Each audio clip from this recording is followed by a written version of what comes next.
وذکر فإن الذکریٰ تنفع المؤمنین۔ صدق اللہ مولانا العظیم۔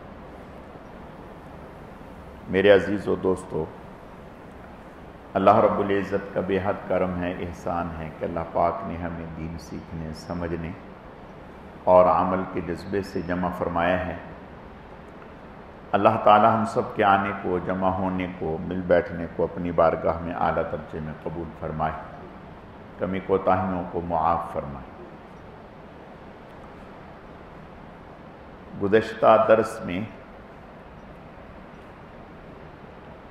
یہ بتایا گیا تھا کہ آپ صلی اللہ علیہ وسلم نے حضرت ابو ذر غفاری رضی اللہ تعالی عنہ سے 6 دن مسلسل یہ فرمایا کہ بھئی میں تمہیں کچھ نصیحت کرنے والا ہوں، اس نصیحت کو یاد کر لینا، اس پہ غور کرنا، اس پر عمل کرنا۔ تو پھر 6 دن کے میں آپ صلی اللہ علیہ وسلم نے انہیں نصیحت فرمائی تھی۔ ایک نصیحت آپ نے جو پہلی فرمائی تھی وہ یہ فرمائی تھی کہ ظاہر میں بھی تقوی اختیار کرنا اور باطن میں بھی تقوی اختیار کرنا۔ اس کے اوپر گزشتہ ہفتہ بات ہو گئی تھی ہماری۔ دوسری چیز جو آپ صلی اللہ علیہ وسلم نے ان سے ارشاد فرمائی، وہ یہ بات ارشاد فرمائی کہ اگر تم سے کوئی گناہ ہو جائے، کوئی غلطی ہو جائے، کوئی اللہ تعالیٰ کی نافرمانی ہو جائے، تو فوراً اس کے بعد کوئی نیکی کر لینا۔ وہ نیکی اس گناہ کا کفارہ بن جائے گی، اس نیکی کی برکت سے اللہ تعالیٰ اس گناہ کو معاف فرما دیں گے۔ یہ آپ صلی اللہ علیہ وسلم نے حضرت ابو ذر غفاری رضی اللہ تعالیٰ عنہ کو نصیحت فرمائی کہ اگر آپ سے کوئی گناہ ہو جائے، کوئی اللہ تعالیٰ کی نافرمانی ہو جائے، تو اس نافرمانی کے بعد فوراً اللہ تعالیٰ کی بارگاہ میں توبہ کر کے کوئی نیکی کرے۔ شیطان کی پوری کوشش یہ ہوتی ہے کہ وہ انسان سے اللہ تعالیٰ کی نافرمانی کرواتا ہے، گناہ کرواتا ہے، اور پھر اس کی نحوست یہ ہوتی ہے کہ نیکی کی طرف طبیعت راغب نہیں ہوتی، نیکی کرنے کو جلدی سے طبیعت مائل نہیں ہوتی۔ دل میں ایک قساوت پیدا ہو جاتی ہے کہ ابھی میں نے گناہ کیے ہے، ابھی میں کیا نیکی کروں؟ نہیں، بلکہ فوراً اگر اللہ تعالیٰ کی بارگاہ میں کوئی کمی کوتاہی ہوئی ہے تو فوراً اللہ تعالیٰ کی طرف رجوع کر لینا۔ ہم اگر قرآن پاک میں غور کریں گے تو ہمیں بہت سارے ایسے واقعات ملیں گے۔ صحابہ اکرام رضوان اللہ علیہم اجمعین کی زندگیوں میں غور کریں گے تو بہت سارے واقعات ملیں گے۔ مثلا ایک صحابی ہیں حضرت ابو طلحہ رضی اللہ تعالی، نماز پڑھ رہے تھے، اور نماز کوئی فرض نہیں پڑھ رہے تھے، نفل پڑھ رہے تھے، نفل پڑھ رہے تھے۔ نفل پڑھتے پڑھتے اپنے باغ میں نفل پڑھ رہے تھے، پرندے آپس میں لڑنے لگے، اور پھر وہ پرندے باغ سے نکلنے لگے، ان کو راستہ نہ ملا۔ تو حضرت کی توجہ اس طرف گئی تو یہ بھول گئے کہ میں کون سی رکعت پڑھ رہا ہوں، یہ بھول گئے کہ میں کون سی رکعت پڑھ رہا ہوں۔ خیر جیسے کیسے بھی تھا نماز پوری کی، اور پھر اس پر انہوں نے اپنا پورا باغ صدقہ کر دیا،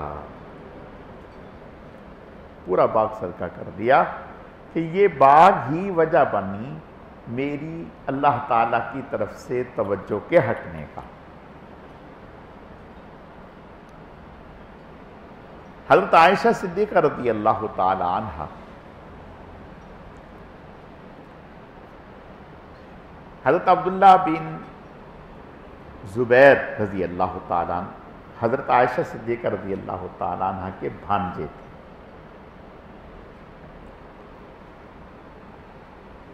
ان کی طرف سے حضرت عائشہ صدیقہ رضی اللہ تعالیٰ عنہ کے پاس ان کی طرف سے یا کسی اور طرف سے بہت بڑا ہدیہ آیا. حضرت عائشہ صدیقہ رضی اللہ تعالیٰ عنہ نے تقسیم کر دیا اور اتنا بھی نہ بچا یا بچایا کہ گھر میں شام کو کھانے کے کام آئے.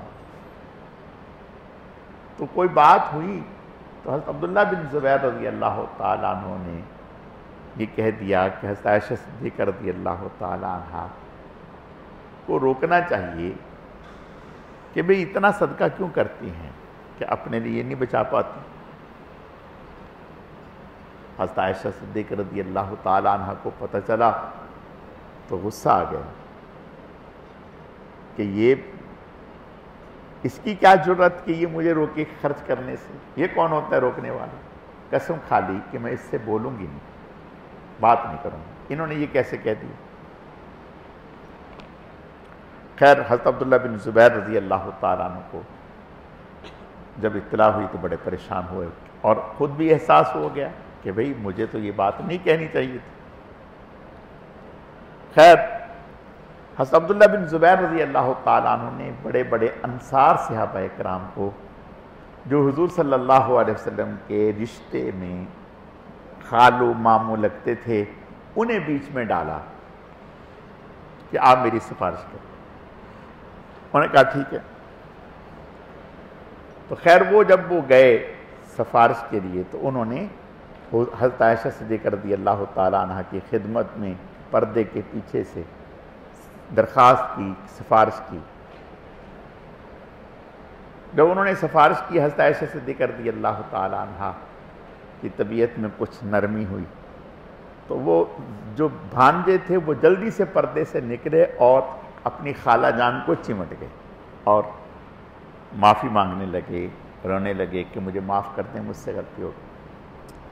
خیر حضرت عائشہ صدیقہ رضی اللہ تعالیٰ عنہ نے معاف کر دیا اور اپنی قسم توڑ دی.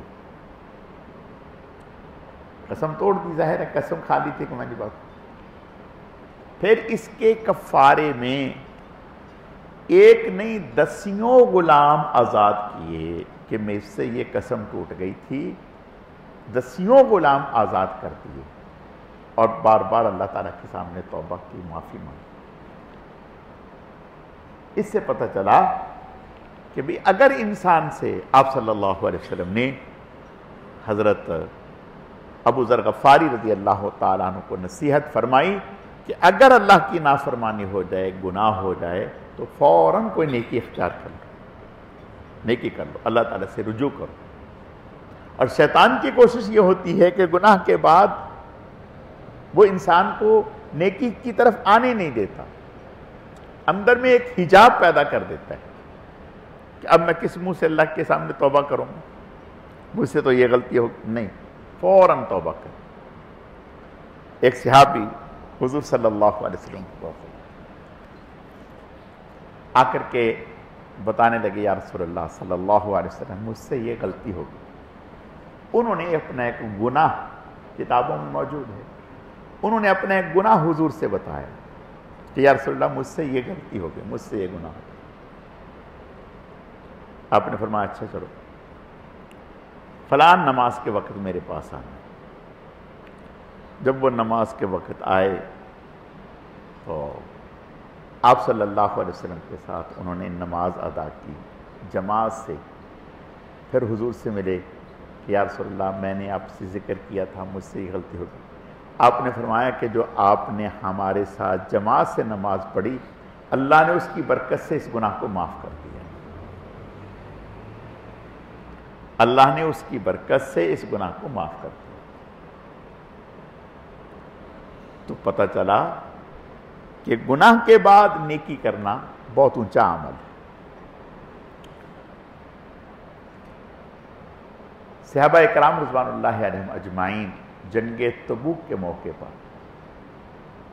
یہ وہ غزوہ ہے جو باقاعدہ سے اسلام میں اگر دیکھا جائے تو یہ پہلی وہ لڑائی تھی جو باقاعدہ سے ایک فوج سے ہو رہی تھی اور ایک ملک سے ہو رہی تھی، ورنہ اس سے پہلے جتنی بھی لڑائیاں ہوئیں وہ حجاز میں ہوئیں، عرب میں ہوئیں، اور عرب میں قبائل تھے، قبیلوں میں آپس میں لڑائی ہوتی تھی، کسی منظم فوج سے لڑائی نہیں تھی۔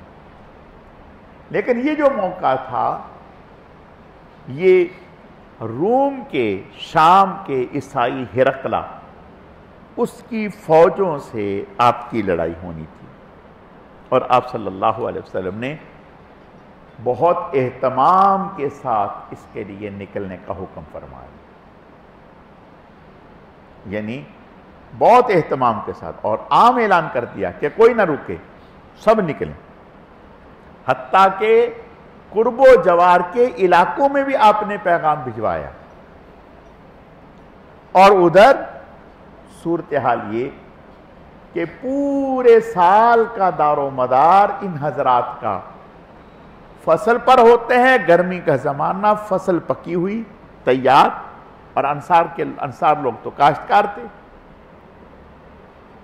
ادھر فصل تیار ہے، کٹنے کا زمانہ ہے، اور ادھر اللہ کا حکم ہے کہ جہاد کے لیے جانا ہے۔ تو اس میں ایمان والوں میں سے ایک طبقہ تو وہ تھا، جیسے ہی حضور کا حکم سنا فوراً نہ آؤ دیکھا، نہ تاؤ دیکھا، نہ بچے دیکھے، نہ اپنی فصلیں دیکھی، کچھ بھی نہیں دیکھا، فوراً تیار ہو گئے، یا رسول اللہ ہم تیار ہیں۔ اور دوسرا ایک طبقہ وہ تھا جو ابتداً تو انہوں نے تھوڑی سی سستی اور کاہلی دکھائی، لیکن پھر تیار ہو گئے۔ اور تیسرا طبقہ منافقین کا تھا، انہوں نے ہیلے بہانوں سے اجازت لینا شروع کر دی، جھوٹے موٹے عذر گھڑنا شروع کر دیے۔ اور منافقین کے کچھ لوگ وہ تھے جو ساتھ مل گئے اس خیال سے کہ راستے میں ہم مخبری کریں گے، آپ صلی اللہ علیہ وسلم کے حالات دشمنوں کو بتائیں گے۔ ایک مسلمانوں کا طبقہ وہ تھا جو ضعفاء تھے، معذورین تھے، وہ مدینے میں رک گئے، ظاہر ہے بھئی نابینا ہے، پاؤں سے معذور ہے، پاؤں نہیں ہے، تو وہ کیسے جائیں گے، سواری نہیں۔ ایک طبقہ مسلمانوں کا وہ تھا جس صاحب استطاعت بھی تھے، طاقت والے بھی تھے، ان کے پاس سواریاں بھی تھیں، کوئی رکاوٹ بھی نہیں تھی، محض سستی اور کاہلی کی بنیاد پر آج نکلیں گے، کل نکلیں گے، پرسوں نکلیں گے، ترسوں نکلیں گے، وہ نہ نکل سکے۔ اور اس میں آپ صلی اللہ علیہ وسلم کے ساتھ جو نکلنے والے لوگ تھے 30,000 صحابہ کرام کا لشکر تھا آپ کے ساتھ۔ تو جو پیچھے رہ گئے تھے ان کے بارے میں سخت حکم آیا، آپ صلی اللہ علیہ وسلم کو حکم ملا کہ آپ ان کا مقاطعہ کر دیں، اس سے کوئی بات چیت نہیں، کوئی تعلق نہیں۔ اب یہ کوئی آسان بات نہ تھی، 50 دن مقاطعہ رہا، اور ایسے صحابہ کرام رضوان اللہ علیہ اجمعین 3 تھے، حضرت کعب بن مالک، مرارہ بن ربیع، ہلال بن امیہ رضی اللہ تعالیٰ۔ پھر 50 دن روتے روتے گزر گئے، پھر اللہ نے توبہ قبول کی۔ جب توبہ قبول کی تو اب حضور صلی اللہ علیہ وسلم کی خدمت میں آ کر کے کہنے کہ یا رسول اللہ ہمارا پورا مال اللہ کے راستے میں صدقہ ہے، پورا مال صدقہ ہے۔ تو آپ صلی اللہ علیہ وسلم نے فرمایا نہ، پورا مال نہیں۔ آپ صلی اللہ علیہ وسلم شفیق تھے، جانتے تھے کہ بھائی اللہ پاک کو تو ضرورت نہیں ہے، وہ تو غنی ہیں، لیکن یہ اگر پورا مال صدقہ کر دیں گے تو ان کا گزارا کیسے ہوگا، ان کی گاڑی کیسے چلے گی۔ تو آپ صلی اللہ علیہ وسلم فرمایا نہیں، پورا مال نہیں. کہا یا رسول اللہ پھر آدھا مال؟ فرمایا آدھا بھی نہیں. کہا یا رسول اللہ پھر تیسرا حصہ؟ فرمایا ہاں یہ ٹھیک، یہ ٹھیک، 1/3 مال ٹھیک. تو پتہ چلا کہ اگر انسان سے گناہ ہوا ہے، اللہ کی نافرمانی ہوئی ہے، تو اس کے بعد نیکی اختیار کی، اللہ کے راستے میں مال خرچ کیا، توبہ کی، اور اس طرح اور کچھ صحابہ کرام رضوان اللہ علیہ نے. اللہ پاک نے وَآخَرُونَ اعْتَرَفُوا بِذُنُوبِهِمْ خَالَطُوا عَمَلًا صَالِحًا وَآخَرَ سَيِّئًا عَسَى اللَّهُ أَن يَتُوبَ عَلَيْهِمْ إِنَّ اللَّهَ غَفُورٌ رَحِيمٌ خُذْ مِنْ أَمْوَالِهِمْ صَدَقَةً تُطَهِّرُهُمْ وَتُزَكِّيهِمْ بِهَا وَصَلِّ عَلَيْهِمْ. حضور علیہ السلام سے فرمایا، اور کچھ صحابہ کرام تھے جو اسی طرح رہ گئے تھے. حضور علیہ السلام سے فرمایا کہ ان کے مال قبول کر لیں، ان کے مال قبول کر کے ان کو پاک کر دیں. یعنی جب یہ مال ہی کی وجہ سے تو رہ گئے تھے نا کچھ لوگ بھی ظاہراً سبب، تو اب وہ مال اپنا پورا کا پورا مال دے رہے ہیں یا آدھا دے رہے ہیں. آپ صلی اللہ علیہ وسلم لے نہیں رہے. اللہ نے آیتیں اتاری کہ نہیں، قبول کر.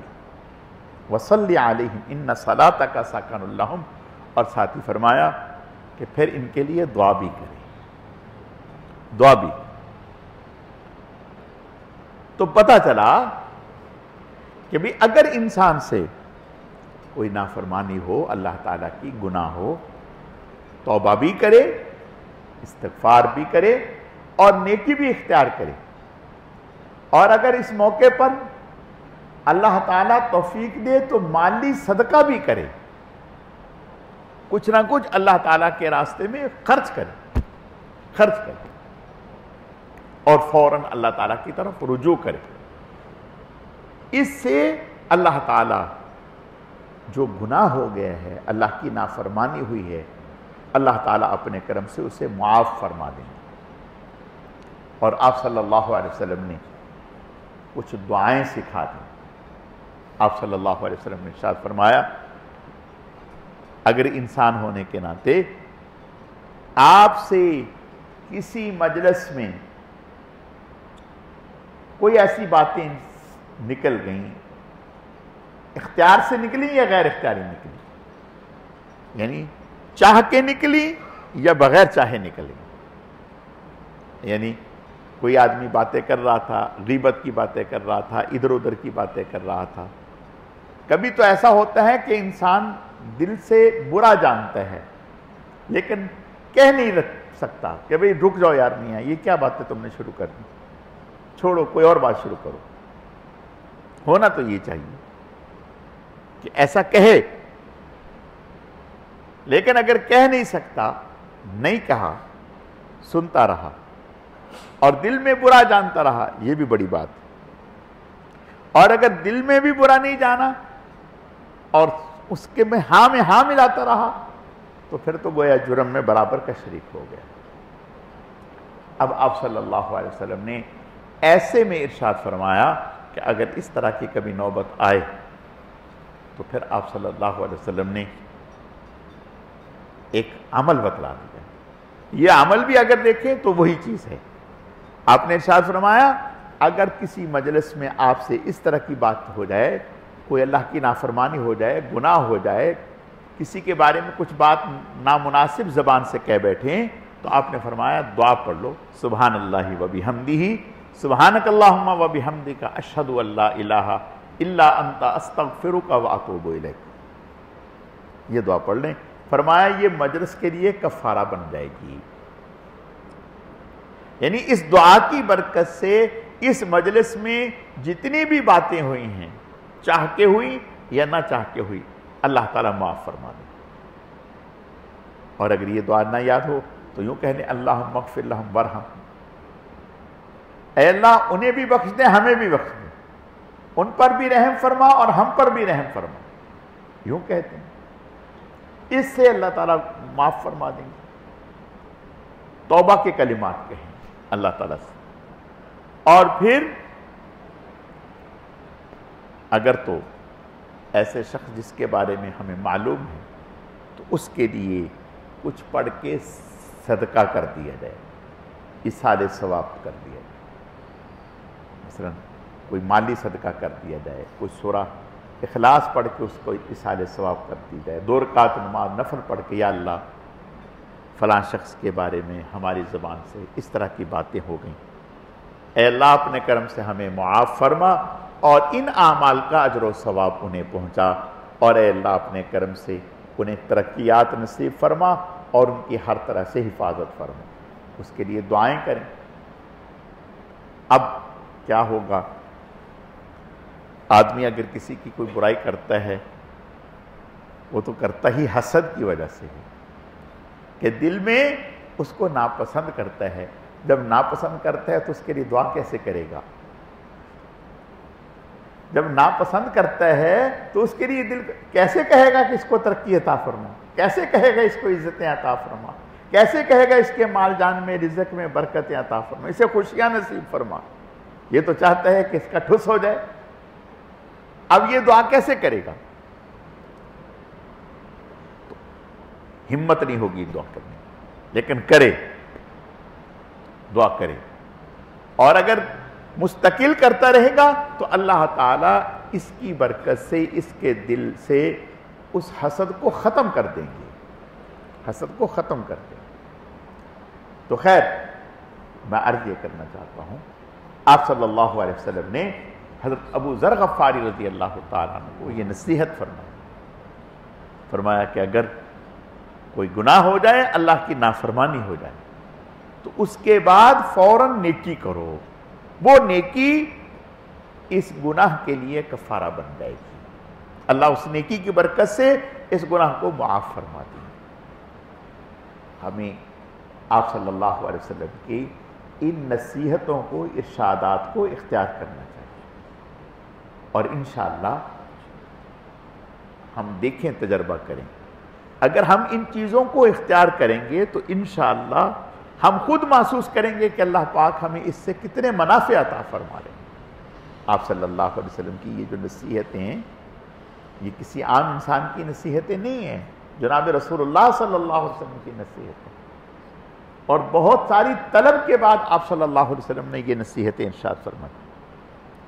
تو پتہ چلا ان نصیحتوں کو اختیار کرنا چاہیے، اور یاد رکھیں جب اندر میں تقویٰ ہوگا،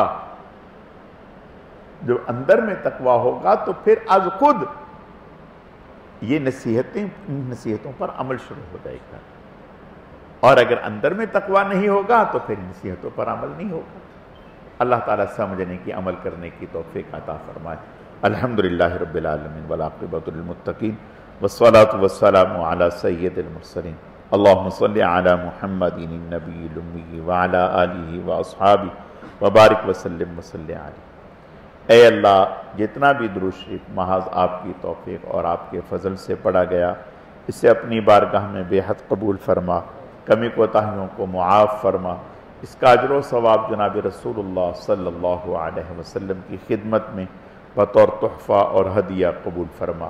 پھر آپ علیہ السلام کے صدقہ اور طفیل سے آپ کی ازواج، اہل بیت، خلفائے راشدین، عشرہ مبشرہ، تمام صحابہ کرام و صحابیات، تمام انبیاء کرام، حضرت شیخ الحدیث رحمت اللہ علیہ، ہمارے حضرت جی رحمت اللہ علیہ، سلسلے کے تمام اکابر، اسلاف، بزرگان دین، مشائخ اعظام، ہم سب کے والدین، ہم سب کے اساتذہ کرام، پوری امت کو اے اللہ اس کا اجر و ثواب پہنچا۔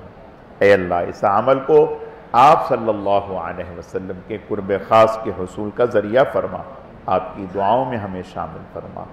اے اللہ ہم سب کا خاتمہ ایمان پر فرما، اپنے اپنے وقت پر پاکیزہ طیب کلمے والی موت نصیب فرما، بیماروں کو صحت و تندرستی عطا فرما، مسلمان مرحومین کی مغفرت فرما، اپنے انعامات کو ہم پر عام اور تام فرما، کامل اور مکمل فرما، شکر کرنے والا دل اور شکر کرنے والی زبان عطا فرما، ذکر کرنے والا دل اور ذکر کرنے والی زبان عطا فرما، اعمال صالحہ میں استقامت نصیب فرما، ہمارے رزق میں خیر و برکت نازل فرما، ہمیں بار بار حرمین شریفین کی مقبول حاضری مقدر فرما۔